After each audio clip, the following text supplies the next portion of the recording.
জানেন কি কেদারনাথ জ্যোতির্লিঙ্গের কাহিনী? হিমালয়ের কোলে উত্তরাখণ্ডের গর্ভে অবস্থিত কেদারনাথ জ্যোতির্লিঙ্গ হিন্দু ধর্মের দ্বাদশ জ্যোতির্লিঙ্গের একটি এবং ৪ ধামের অন্যতম পবিত্র তীর্থ।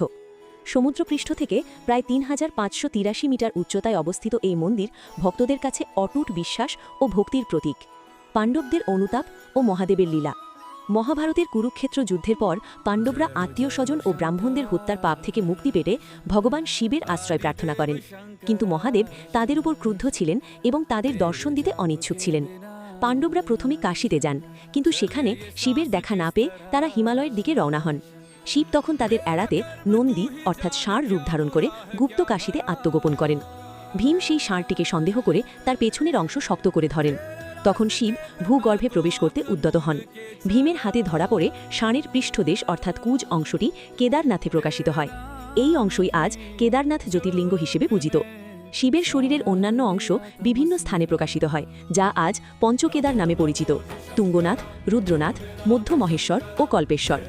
কেদারের মাহাত্ম্য। কেদার শব্দের অর্থ ক্ষেত্র বা ভূমি। বিশ্বাস করা হয় এখানে শিব স্বয়ং ভক্তদের পাপ মোচন করেন। কঠিন পর্বতপথ অতিক্রম করে ভক্তরা যখন মন্দিরে পৌঁছান, তখন তাদের মনে এক অপার শান্তি ও আধ্যাত্মিক অনুভূতির সৃষ্টি হয়। প্রাচীন কাহিনী অনুযায়ী পাণ্ডবরাই প্রথম এই মন্দির নির্মাণ করেন।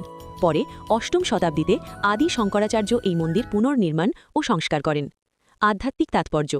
কেদারনাথ শুধুমাত্র একটি মন্দির নয়, এটি ভক্তির এক জীবন্ত প্রতীক। এখানে মহাদেব কেদারেশ্বর নামে পূজিত হন।